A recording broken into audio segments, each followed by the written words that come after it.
Hello once again, and welcome to another edition of the SaskAgToday.com Roundtable. We're joined by 620 CKRM Regina AgriNews Director Ryan Young and the Chief Agricultural Editor for SaskAgToday.com, Kevin Hursh. I'm your host, Doug Falconer, Agriculture Director at GX94 in Yorkton. First of all, we'll talk about harvest, and it is progressing. Saskatchewan's at 74% complete as of the latest crop report. Manitoba at 55% complete. Harvest, of course, in your area there, Kevin, in the Southwest region is for all intents and purposes done, I would imagine. Virtually complete. You have to drive quite a way to see a field that isn't done. So in that case, our case, the large rainfall that came in many cases 2 inches, some areas 3-4 inches of rain, and not in a all at once downpour all the time, but just a great rain. So really something that will lift the spirits and of producers in the area, because it's been so dry for July, August, and the first half of September, that a rain like that is just marvelous. Unlike in other areas where maybe the moisture is welcome, but it's going to mean a delay to harvest and potentially some downgrading of cereals, or some more difficult harvest conditions with crop that may be lodged or ground that may be wet if you have to be down scraping the ground to get it. So a little bit of a mixed blessing for those producers that still have a lot of crop to harvest. But in Southwest Saskatchewan, where almost all of the harvest is done, it was a great rain. Ryan, I would imagine the rain in the Southeast region has slowed things down for your harvest there. Yeah, absolutely. It's kind of dependent on where you are and how much rain you got, whether you're going to be slowed down for a few days or a week, possibly more. But over in my area in Regina, there are some more and more fields that are empty, and farmers are wrapping up harvest. Depending on who you talk to when it comes to yields, it's either average or below average, or in one case, when I was talking to one producer, it was above average with some crops. So again, just kind of a mixed bag. And I was on traveling around this week as part of the country cookout here at 620 CKRM. Our last one was on Thursday in the Kipling area. And on my travels to the farm there, I was kind of noticing some fields that were lodged. There was some lodging. There were some swaths that were down, not because of swathing, but because of the wind and the rain causing a little bit of damage. So for those farmers, it's going to be a little bit tough, obviously, but hopefully they can salvage what they can from the recent weather that we've had. So overall, it's kind of some producers are done and some are delayed. Yeah, here in the East Central District as well, the crop region here slowed down by the rain that we've had this week. I think yields are down for canola, but up for wheat is what I've been hearing so far. So it's been a little bit of both. But yes, the rain here slowed things down. I'm not too sure how quickly anyone's going to be getting going around here again. It probably won't be until Sunday or Monday, because we did get a pretty good rain here the last few days. And of course, not just rain, there's been reports of tornadoes. There was a tornado in Langbank the other day. I believe I read something about one that went around the Mooseman area as well. Apparently, it's like the third latest tornado to ever hit Saskatchewan on record. What do you think of that news, Kevin? Yeah, that is surprising. It's not a phenomena we usually associate with mid-September.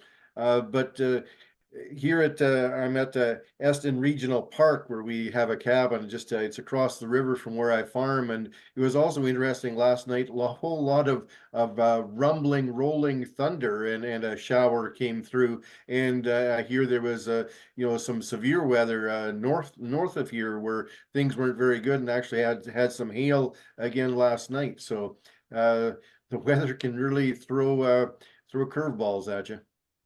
Yeah, and it just kind of speaks to how active it's been this year for tornadoes. I know in my conversation with Environment Canada meteorologist Terry Lang, she was saying that we're above average for tornadoes for this year. The average is give or take 13 or 14.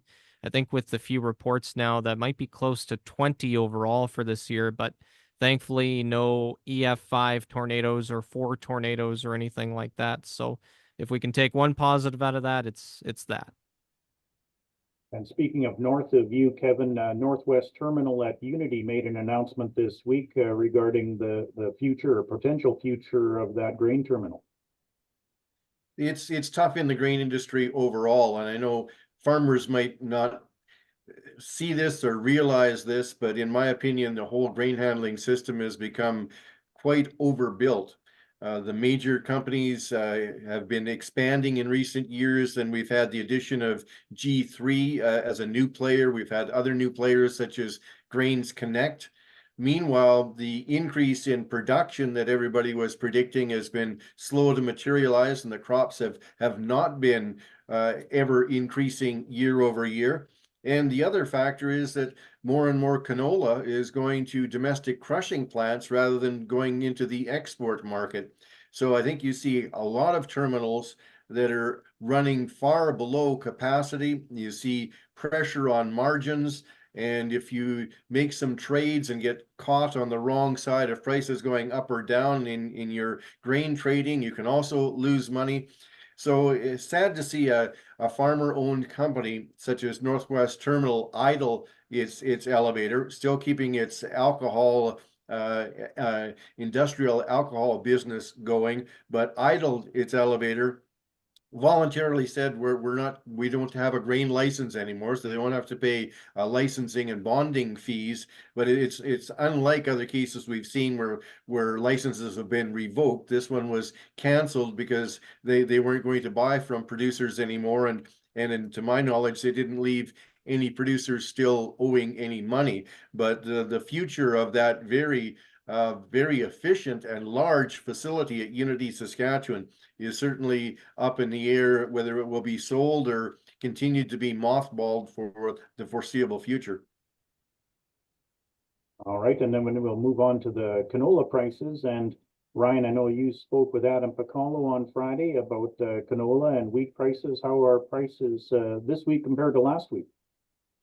Well, at least for canola, we had a positive week. Adam was telling me that at the start on Monday, the price of November canola was right around the $541 mark. And then as of early trading today, it bumped up by $40 to $581. So it was really good seeing that for a change, considering that it's just been hitting price floors for several weeks now. Now, obviously, a major factor of that has been the increase in soybean exports and the subsequent prices, among other factors, but that being the primary one. And then the current condition of the canola crop, maybe not as good as some people may think, but we'll just kind of have to play it by eye and ear to see how the canola crop kind of works out as harvest continues. And then as for wheat, the December Minneapolis wheat contract, it was down a little bit, 20 cents a bushel on the week. He's kind of going to see for next week whether that contract might hit below the $6 a bushel range. And then for canola, he'll look to see if it'll get past the $600 mark, $600 a metric ton, that is. So in terms of wheat, not really anything too substantial in terms of factors for this week. But there was some bullish news for wheat that might bode well for the contract and the price going up. So that's kind of a summary of what Pacalo had to say. Your thoughts on the prices, Kevin? Well, I hope that canola has corrected the long downtrend that it's seen, but I'm not convinced. It pops up, it pops down, but the overall trend has been down for a long time. And if you look at how important canola is as far as total farm cash receipts, not only even in just crop receipts, but total farm cash receipts, it's absolutely huge. It's close to 50% of the acreage in many crop districts. So when you see a year like this where the July heat trimmed many bushels out of canola crops, and canola is probably the one that's the biggest disappointment for yield. And then on top of that, you see grain prices drop significantly. It really hurts farm cash flow. I was looking back into the crop planning guide put out by Saskatchewan Ministry of Agriculture that's published in early January. And I actually get to review the numbers there. They show it to a number of people before publishing, and they put a projection in for what they think the various prices will be, and then various costs, and it's a crop planning guide. At the time in early January when that was published, they used $16.06 a bushel for the projected canola price, believing that would be a reasonable estimate based off the futures prices and what they were seeing in the markets. And in recent weeks, we've seen canola in the $11.50 to $12, and now maybe a little bit above 12, maybe $12.50 range. That's a long way off from where we were projected, and that is going to have between yield disappointment and price disappointment, going to have a major impact on farm cash receipts. Something else that came up on Friday was the Saskatchewan government announcing a new hunting pilot project to support agricultural producers who are experiencing issues with either mule deer, white-tailed deer, or elk. And 4 of the 5 rural municipalities that have qualified for this program are actually in the GX 94 Yorkton listening area: the RM of Livingston, the RM of Hazel Dell, the RM of Kelvington, the RM of Burkdale. And then the last one is the arm of Leask, which is just northwest of Saskatoon. They're going to provide an additional 50 antlerless elk licenses on top of what was already available for those RMs. So have you heard of much issues, Ryan? I know you're from that Kelvington area. Has there been issues with the wildlife in that area of the province? In terms of this year, not a whole lot from what I've been hearing, but I know in years past, I've heard neighbors around my area around Margot of the odd mule deer or moose getting into a grain bag and ripping that open, and some lost seed as a result. And if left unchecked, that can be a major problem as well. And yeah, it doesn't surprise me that the majority of the areas around the eastern part of the province, where a lot of mule deer and white-tailed deer and other wildlife are kind of populated. So, for anyone who's big into hunting as well, and especially farmers, with that extended seasonal opportunity, you'll get a lot more deer meat and moose meat as well. So, in one sense, it's good, and in another sense, it is also good to control the population of the deer before it gets out of hand, and before the issue of lost seed and lost bushels is an issue. So, looking at the news release as well, the government said is something that they committed to, create more solutions for farmers back at the 2023 SARM convention. So this is kind of following through on that commitment. What do you think about this, Kevin?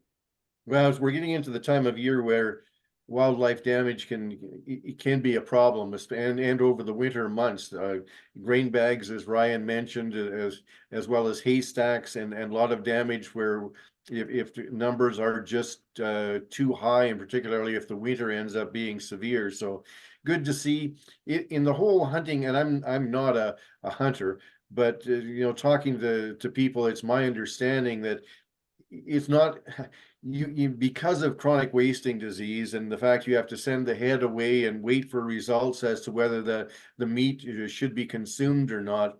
It's, I think, really put a damper on the hunting that people want to do, and I think that there's fewer and fewer people that are avid hunters anymore. So increasing the licenses and the time periods or whatever they can do to control populations properly, I think is very worthy.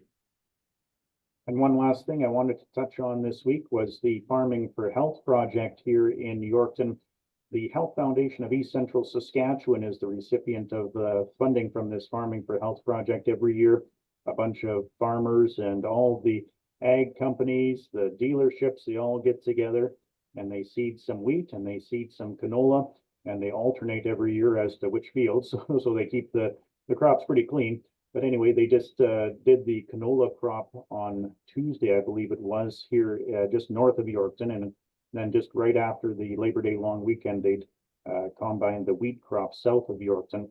And of course, all the proceeds from this goes to either medical equipment for the health region, what used to be the East Central Health Region here, or else a lot of it's getting put into funding to build a new hospital here in Yorkton. We're supposedly on the list, but a big thanks to all the guys that worked on that. And of course, the city of Yorkton donates the land. They own the property, and they donate the land for these farmers to seed it every spring and harvest it every fall.